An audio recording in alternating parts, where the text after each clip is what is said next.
Welcome, my real estate family. Welcome back to my channel. Today, we're gonna get into mortgages, everything mortgage related. But as always, before we begin, please like and subscribe. It really helps my channel grow. So I really appreciate it when you subscribe. I will also be linking my prep agent link with my discount code in the comment section, because like I said, I think the best way to attack the test is memorize the material and then do practice questions. That's really the best strategy as far as the test goes, making sure you pass the first time. It's material, it's studying material plus exam practice questions. Also, little side note. So, as some of you might know, I do in fact have a mortgage lender. I'm gonna have someone I'm working with already. So, when I explain to you today's notes, not only is it stuff that I went over with the school, but I also, in fact, went over these notes with my mortgage lender. They're a mortgage lender approved, someone that's been working in the field over a year. So we have a really good lesson for you guys today. So what could you possibly see on your test? The first thing we're going to talk about is a promissory note or bond.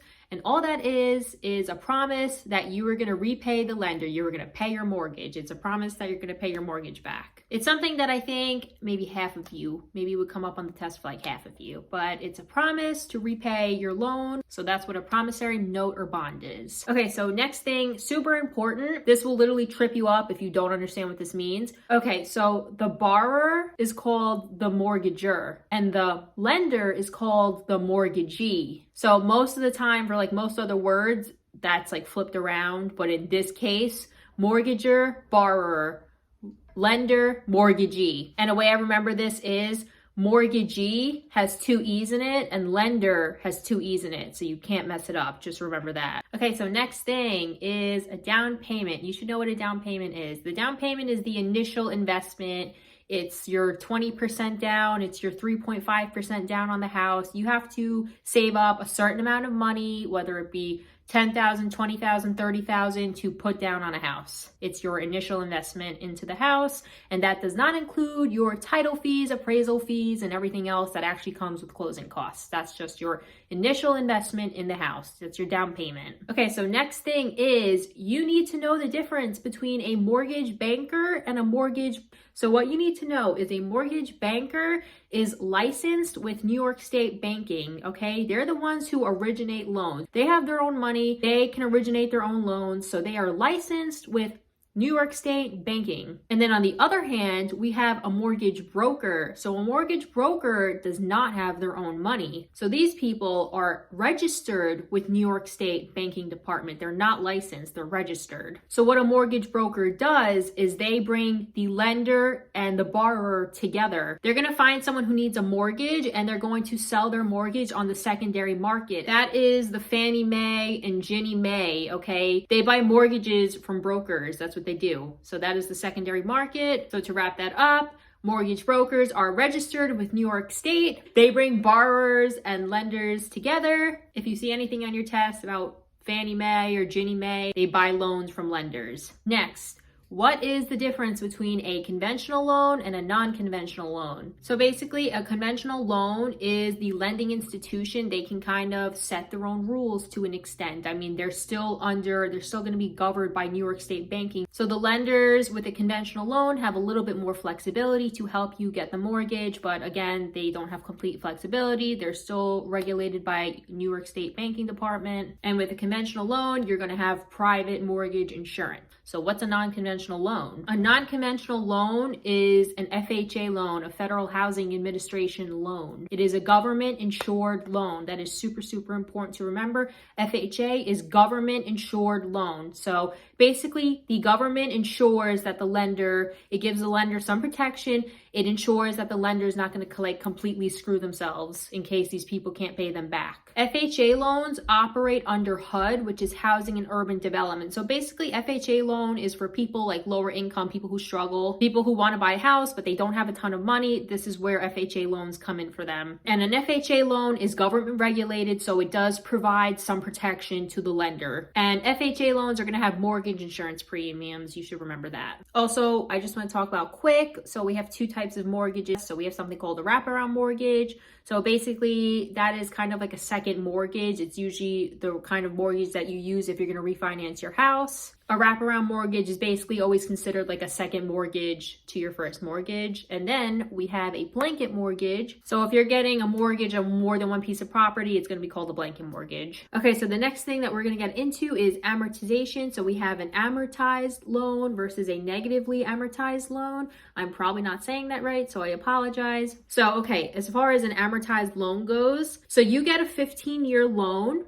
You're going to pay a certain amount every single month for 15 years. And at the end of the loan, your balance is going to be zero, okay? Your loan is completely paid off. You have nothing. You owe nothing. The house is completely yours. The loan is paid off. So on the other hand, we have a negatively amortized loan. So basically that is the opposite of an amortized loan. You pay your mortgage monthly, but it's basically not enough to cover, let's say, the interest or the additional fees that come with borrowing for a house. So anything that, because it's not enough, anything that you still have to owe, it doesn't just go away. It gets put to the back of the loan. It gets put to the end of the loan. So come the end of the loan, your balance is not zero. You now have to make a balloon payment, and you should know what a balloon payment is. It's basically just a huge payment. You have to pay off the rest of your mortgage at that point. And balloon payments can end up usually being more than what your actual down payment is in some cases. So there are some scenarios where people want this kind of situation, but for the most part, you're going to want an amortized loan. I mean, it also really depends what you're trying to do, but you most of the time want an amortized loan. So that's the difference. Amortized is you're 100% done paying your loan after 15 years, 30 years, whatever it is. And negatively amortized is you're going to get to the end of the loan, whether it be 15 years, 30 years, whatever it is, and you're going to basically have to make a huge lump sum payment. It wasn't enough to cover the interest or the additional fees that come with borrowing, so they get put onto the back of the loan. You're going to have to pay that all up front at the end of the loan. So now I want to get into why an amortized loan or negatively amortized loan happened. It's because you have something called APR and then you have something called ARM. So APR is an annual percentage rate. So that is basically a more accurate reflection of what you really need to pay monthly to make sure that your loan is paid off in the end, because the APR, it reflects the fees, the additional fees that come with borrowing money for a house, and it also includes the interest. So basically, they make sure that your payment is going to be enough towards the end of the life of the loan. It will be 100% done. Your balance will be zero. So it's going to be the same exact number every single month to make sure that your balance is zero. But then you have something called an ARM. So an ARM is an adjustable rate mortgage. So most of the time when people have a balloon payment at the end or their mortgage is negatively amortized, it's because they have an ARM. An ARM is when your interest is only fixed for a certain amount of years. It could be 3, 5, maybe 7 years, but your interest is only fixed for a certain amount of years. And after that certain amount of years, the interest rate is going to adjust to whatever the market is at the time. So basically, your payment, your monthly payment on your mortgage is only fixed for a certain amount of years, and then it could basically skyrocket, and sometimes people can't afford their mortgage anymore, and that's how they get foreclosed. Your interest rate is only locked for a certain amount of years, and then either your payment skyrockets or whatever the additional cost is monthly, it just ends up going to the back of the loan, and then you're going to be responsible for a balloon payment. So that's what goes hand in hand. Amortization is APR, and negative amortization is going to be an ARM. That's the way you should think of it. Also, just in case you don't know, I probably should have said this first, but so when you borrow money for a house, you're going to be charged interest. So interest is literally like them charging you to use their money. That's interest. So the thing to know about interest is there is something called usury, is when they charge you more interest than they're allowed to. There is a maximum interest rate that is set by the state, and if they try to charge you more than that, that is called usury, and that is illegal. They can only charge you the max interest rate that the state has set. Okay, so now I want to get into stuff like RESPA and TRID and TILA. TILA is Truth in Lending Act. TILA is enforced through Regulation Z. That basically states that lenders have to be honest about their credit rate. They have to advertise their interest rates appropriately and their credit rates appropriately. They can't advertise that they can give you 2% interest rate on your mortgage and then you call them and they cannot give you 2% interest rate on your mortgage. It enforces them to make sure that they are advertising correctly. So you're allowed to go to different mortgage lenders and compare the rates and make the best decision for yourself. And then as far as RESPA goes, so basically the way it was described to me by the school is, and like the simplest way to understand it is, you have to make sure that the buyer understands that they're about to put out probably more money than they think. Most of the time, especially like first-time buyers, they're just going to save up their down payment and not realize that there is closing fees and appraisal fees and title fees. It's not going to be just your mortgage payment. There's also going to be interest. There's also going to be additional fees on top of the mortgage because it costs more money than you think to borrow. So basically, the most simple definition of RESPA is the buyer needs to understand that they're going to be putting out thousands and thousands of dollars. They're going to be putting out more money than they probably think. Federal law requires certain disclosures about the mortgage and settlement processes. So that's like the straight definition out of the textbook, which again, doesn't make a ton of sense to me. It basically means that they have to understand how much money they're really going to be putting out. So to wrap this up, we just have like a few like super quick things you should know. So you need to know what underwriting is. Underwriting is the lender is going to analyze your application information, right? So when you go to apply to a house, they're going to want like 2 years of work history. They're going to want your credit score. They're going to check a bunch of stuff. And if there's any discrepancies with your application, they're allowed to deny your mortgage. They're allowed to deny the loan, and you're going to have to do certain things to fix it so you can get the loan. So underwriting is they're going to analyze your application. Oh, also, I totally forgot to mention this. I should have mentioned it before, but we have something called FHA Section 8.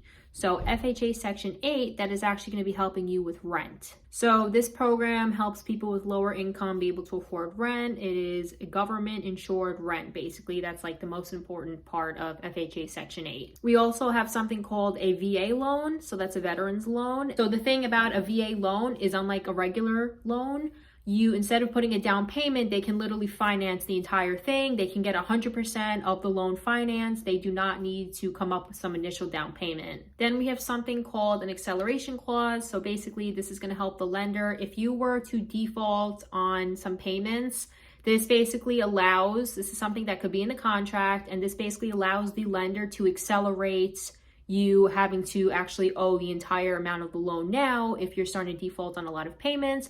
So this is basically used to help a lender with foreclosure. So this is called the acceleration clause. They can put it in the contract. There's something called loan to ratio value when it comes to mortgages. If you're borrowing $90,000 on a $100,000 house, your loan to ratio value is going to be 90%. So all you basically do for that is the amount borrowed divided by the property value. Also kind of random, but a lender is probably going to ask for a certificate of insurance from a buyer. Okay, so the last thing I want to talk about today as far as mortgages go is pre-approved. What does it mean to get pre-approved? Okay. So just a side note, when you actually start working as a real estate agent, you are not going to start showing a buyer houses until they are pre-approved. Being pre-approved means that a mortgage lender ran your credit, they did other things, they basically checked to see what your house budget is going to be, how much are you going to be able to afford, and you as a real estate agent are never going to work with someone until they are pre-approved, because you don't want someone to tell you they definitely can afford an $800,000 house, so you show them $800,000 houses, and then turns out they can only afford a $400,000 house. So the first thing that you do as a real estate agent is make sure that your buyer is pre-approved, and that's the number you're going to be working with. That's their budget, that's their price range, that's what you're going to show them. But yeah, that's all I have for you guys today. Thank you so much for watching. I really appreciate your comments. I'm so happy to hear that I'm able to help you, and a lot of you have been starting to pass your tests. I also have the prep agent link down below, and please remember to like and subscribe. I really appreciate it. I'm going to be sharing everything I learned in this channel with you. I'm actually starting my real estate training this week, and there's a lot more to come from me. So please follow along for the journey. Take care, guys.